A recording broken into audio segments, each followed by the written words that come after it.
नमस्कार, मैं हूं आपके साथ अनुष्का और आप देख रहे हैं श्रेय टीवी। 5वीं रीजनल इंडस्ट्री कॉन्क्लेव रीवा में आज मुख्यमंत्री डॉक्टर मोहन यादव ने कहा, सबसे ज्यादा सफल होंगी ये कॉन्क्लेव। अभी तक मध्य प्रदेश में 2.45 लाख करोड़ का निवेश मिला, 3 लाख से ज्यादा लोगों को रोजगार के अवसर मिले। मुख्यमंत्री डॉक्टर यादव ने कहा, प्रदेश सरकार अपने गठन के साथ ही लगातार मध्य प्रदेश के औद्योगिक निवेश और रोजगार की दिशा में लगातार युवाओं को अवसर मिले, हमारे हर युवा के हाथ में काम मिले, इसलिए सभी सेक्टरों में समान रूप से काम कर रही है। खास करके हमारे आईटी के सेक्टर हो या एमएसएमई उद्योग का सेक्टर हो, हैवी इंडस्ट्री से लेकर फूड इंडस्ट्री तक सभी क्षेत्रों में लगातार रोजगार निवेश के अभियान में हम लगे हैं। मुख्यमंत्री डॉक्टर यादव ने कहा कि रीवा महत्वपूर्ण अंचल है जो विंध्य और बुंदेलखंड को जोड़ते हुए विकास के लिए एक नया कीर्तिमान बनाएगा। मुख्यमंत्री ने बताया कि अभी तक प्रदेश के अंदर उज्जैन, जबलपुर, ग्वालियर और सागर में हम रीजनल इंडस्ट्री कॉन्क्लेव कर चुके हैं और इसे सफल बनाने के लिए मुंबई, कोयम्बटूर, बेंगलुरु और कोलकाता इत्यादि स्थानों पर रोड शो करके भी आए हैं, जिसके सुखद परिणाम भी मिले। डॉक्टर यादव ने कहा कि आज रीवा में 5वीं रीजनल इंडस्ट्री कॉन्क्लेव आयोजित हो रही है। इस अवसर पर प्रदेश भर में अलग अलग स्थानों की कई इंडस्ट्री के भूमि पूजन और लोकार्पण के काम भी करेंगे। मुख्यमंत्री ने कहा कि प्रधानमंत्री नरेंद्र मोदी जी के नेतृत्व में डबल इंजन की सरकार के साथ हम विकास के इस क्रम को लगातार जारी रखेंगे। नमस्कार। मध्य प्रदेश सरकार अपने गठन के साथ ही लगातार अपने मध्य प्रदेश को औद्योगिक निवेश और रोजगार की दिशा में लगातार युवाओं को अवसर मिले, हमारे हर युवा के हाथ में काम मिले, इसलिए सभी सेक्टर में समान रूप से काम कर रही है। खास करके हमारे लिए आईटी का सेक्टर हो या एमएसएमई उद्योग का सेक्टर हो, हेवी इंडस्ट्री का सेक्टर हो, खनिज और वन संपदा से लगा करके फूड इंडस्ट्री तक सभी क्षेत्रों में लगातार रोजगार निवेश के अभियान को हमने लगाया हुआ है। 23 तारीख को हमारी 5वीं रीजनल इंडस्ट्री कॉन्क्लेव रीवा में होने वाली।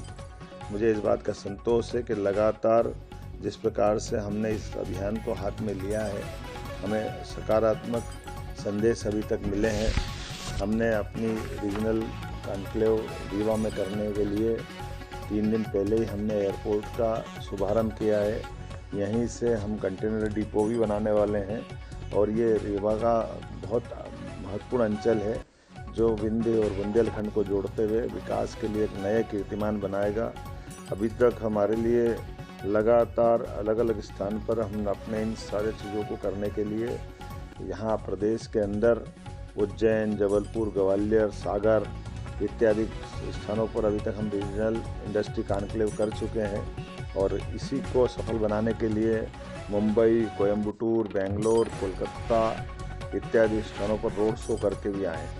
इसके माध्यम से लगभग 2,43,256 करोड़ का अभी तक का निवेश हमको प्राप्त हुआ है और लगभग 3 लाख लोगों को रोजगार मिलने के अवसर प्राप्त हुए हैं। मैं उम्मीद कर रहा हूँ रीजनल कॉन्क्लेव में बड़ी संख्या में जिस ढंग का उत्साह उमंग दिखाई दे रहा है, लगभग 4,000 से ज़्यादा प्रतिभागी इसमें भाग लेने वाले हैं और इसमें मैन टू मैन संपर्क से लगा करके हमारे अलग अलग स्टॉल भी लगेंगे, संवाद के केंद्र भी बनेंगे, प्रदर्शनी भी रहेगी और मैं खुद मैन टू मैन अलग अलग उद्योगपतियों से मिल करके जो हमारे अपने रीवा या विंध्य के क्षेत्र में निवेशक आना चाहेंगे उनको भी अवसर देंगे। उसी अवसर पर प्रदेश भर में अलग अलग स्थानों की कई इंडस्ट्रियों के भूमि पूजन और लोकार्पण के काम भी करेंगे। हमने इस अभियान में इस बात का भी ध्यान रखा है कि जो क्षेत्रीय स्तर पर हमारे अलग अलग निवेशक या उद्योगपति अपने ऑलरेडी उद्योग चला रहे हैं, उनको आने वाली कठिनाइयों में भी सरकार मदद करे, उनके साथ कदम से कदम मिला के खड़ी रहे, वो अपने उद्योग धंधों को या अपने उद्योग को डबल करे, ट्रिपल करे, उसमें भी मदद कर रहे हैं या हमारे प्रदेश के नव उद्योगपति भी खड़े हो, इसमें भी सरकार गंभीर है। साथ ही साथ बड़े निवेशक जो राज्य के बाहर के हैं वो भी बड़ी संख्या में निवेश में रुचि दिखा रहे हैं। मुझे इस बात की संतोष है कि सागर जैसा बुंदेलखंड का इलाका, वहाँ भी ज़बरदस्त हमको रुचि मिली है। इसी प्रकार से ग्वालियर का बेल्ट भी हमको ज़बरदस्त रूप से आकर्षित करता दिखाई दिया है और क्या ग्वालियर, क्या इंदौर, क्या उज्जैन, क्या भोपाल, हर क्षेत्र में इसी प्रकार का आकर्षक दिखाई दे रहा है। मुझे ध्यान में आ रहा है कि इस बैठक में हम सायंकाल हम उठेंगे तो अभी से हमको जो प्रस्ताव दिखाई दे रहे हैं वो बड़े पैमाने पर खास करके एग्रीकल्चर ग्रोथ रेट के भी हैं, माइनिंग के भी हैं, जिसके माध्यम से बड़े सीमेंट उद्योग भी हैं और अन्य अन्य प्रकार के उद्योग भी हैं। उम्मीद करते हैं कि ऐसे सभी कामों को यशस्वी प्रधानमंत्री के नेतृत्व में डबल इंजन की सरकार के साथ हम विकास के इसी रथ को लगातार कायम रखेंगे। मेरी अपनी ओर से उज्जैन, सागर, इंदौर, ग्वालियर, जबलपुर के बाद रीवा में जो ये आयोजन होगा, मैं उम्मीद करूंगा कि अभी तक के आयोजन में ये सबसे बढ़िया आयोजन होगा।